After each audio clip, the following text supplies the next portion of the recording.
This is exactly what I was afraid of. So again, there's all that downside, and yeah, but here's the problem. This is being rolled out today. It's technically, I think, March or April 1st, so it's 4 days away or what. So it's really soon. But it's being rolled out in today's housing market. In today's housing market, what is one part of the housing market that doesn't need more demand? I don't think any of it needs more demand right now. There's no supply. Yeah, I would say the first time home buyer, entry Oh, yeah. level, affordable home, whatever you want to call it. Folks, when you look at the market, and depending on how you follow, some people are talking about 3 months of supply and all of this stuff. I simply ask you to draw a line at the median home price.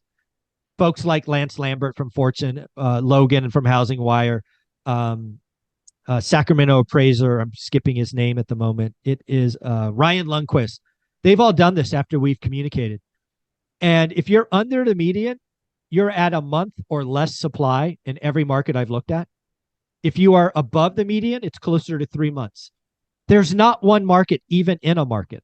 In today's market, because the housing market is so broken, the entry level or first time home, I have followers on my channel that do the work every day that have screamed. I'm talking bold letters or caps. Nothing has been in my buy box for 3 weeks, 5 weeks. The entry I level home doesn't need demand. All this is going to do is create demand. Where's the supply?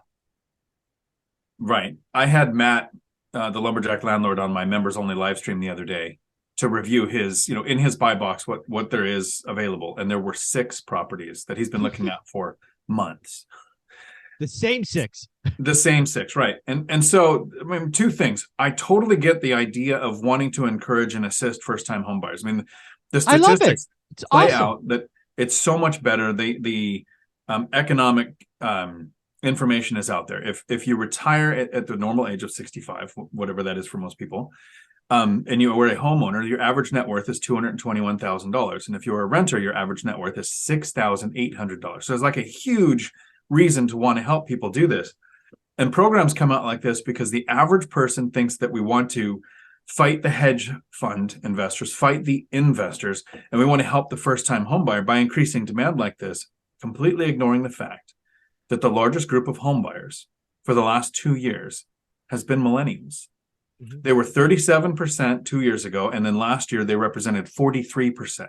So the first-time homebuyer is already the largest chunk of the people buying houses. What we need is building incentives.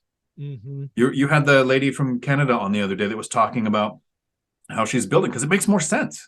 Yeah. Even rehabbing a house doesn't make sense, or buying a house doesn't make sense, but building one does.